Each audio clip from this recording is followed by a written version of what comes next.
morning and happy Friday. This week for Find a Book Friday, I'm going to be reading chapter 1 from The Phantom Tollbooth. And The Phantom Tollbooth was written by Norton in 1961, so it's been around for a long time, but it is a fantastic book that if you haven't read, I highly recommend it.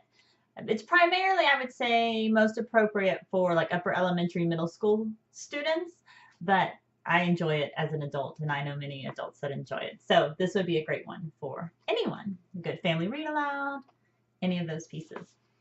And one of the things I love about this book is the author does a great job of trying to draw you in. And so it even starts with a map. And when books do this, it really helps me understand the setting better, and it helps me as a reader understand the impact of what's going on. So it's just kind of a little added bonus to the book. The chapter 1 is called Milo, and so I'm going to start there today. There was once a boy named Milo who didn't know what to do with himself. Not just sometimes, but always. When he was in school, he longed to be out, and when he was out, he longed to be in. On the way, he thought about coming home, and coming home, he thought about going. Wherever he was, he wished he were somewhere else, and when he got there, he wondered why he'd bothered. Nothing really interested him, least of all the things that should have. It seems to me that almost everything is a waste of time, he remarked one day as he walked dejectedly home from school.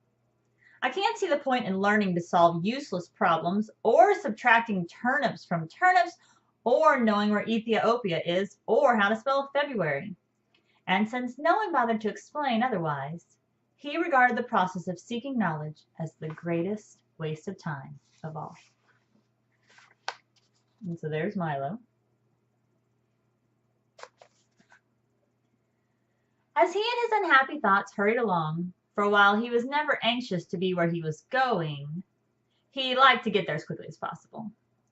It seemed a great wonder what the world, which was so large, could sometimes feel so small and empty. And worst of all, he continued sadly, there's nothing for me to do, nowhere I care to go, and hardly anything worth seeing.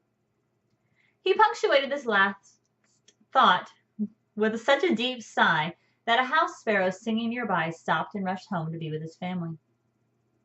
Without stopping or looking up, Milo dashed past the buildings and busy shops that lined the street, and in a few minutes reached home, dashed through the lobby, hopped into the elevator, 2, 3, 4, 5, 6, 7, 8, and off again.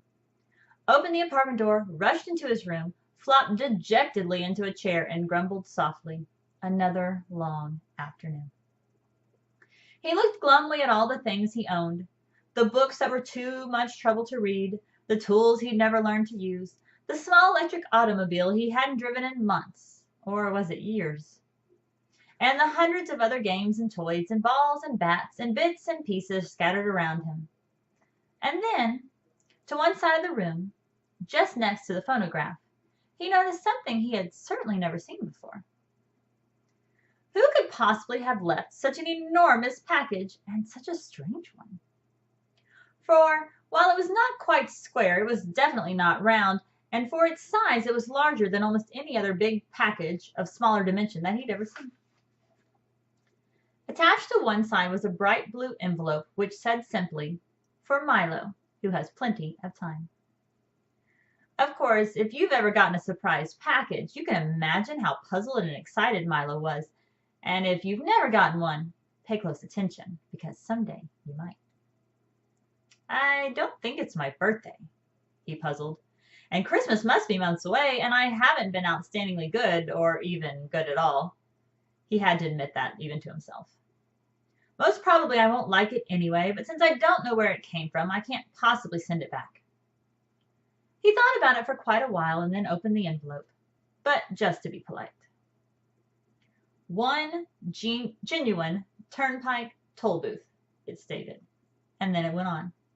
Easily assembled at home and for use by those who have never traveled in lands beyond. Beyond what? Thought Milo as he continued to read. This package contains the following items. 1 genuine Turnpike Tollbooth to be erected according to directions. 3 precautionary signs to be used in a precautionary fashion. assorted coins for use in paying tolls, one map, up to date and carefully drawn by master cartographers, depicting natural and man-made features, one book of rules and traffic regulations, which may not be bent or broken.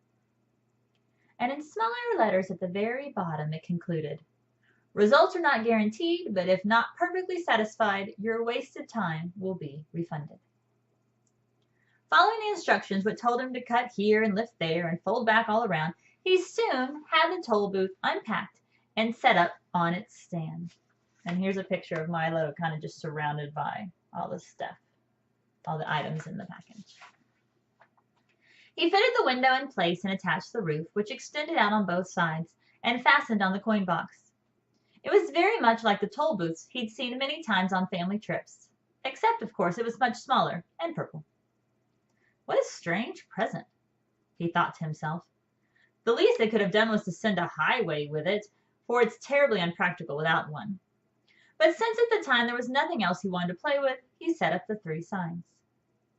The first one said, slow down, approaching toll booth. The second one said, please have your fare ready. The third one said, have your destination in mind. And then he slowly unfolded the map. As the announcement stated, it was a beautiful map in many colors, showing principal roads, rivers and seas, towns and cities, mountains and valleys, intersections and detours, and sites of outstanding interest, both beautiful and historic. The only trouble was that Milo had never heard of any of these places it indicated, and even the name sounded most peculiar.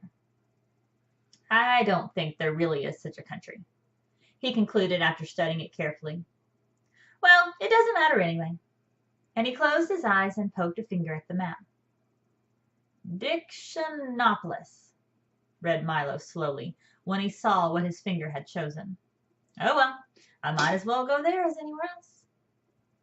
He walked across the room and dusted the car off carefully. Then taking the map and a rule book with him, he hopped in and, for lack of anything better to do, drove slowly up to the toll booth.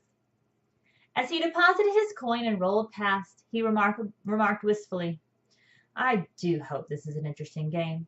Otherwise, the afternoon will be so terribly dull. And there's Milo in his car. And I'm not going to go on to read too much of the second chapter, but I want to read a little bit just to give you a little bit more. Chapter 2 is called Beyond Expectations. Suddenly, he found himself speeding along an unfamiliar country highway, and as he looked back over his shoulder, neither the toll booth, nor his room, nor even the house was anywhere in sight. What had started as make-believe was now very real. What a strange thing to happen, he thought, just as you might be thinking right now.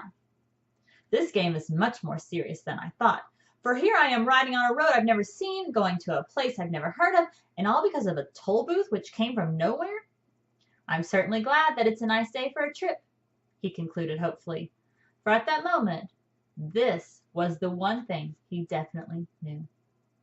The sun sparkled, the sky was clear, and all the colors he saw seemed to be richer and brighter than he could ever remember. The flowers shone as if they'd been cleaned and polished, and the tall trees that lined the road shimmered in silvery green.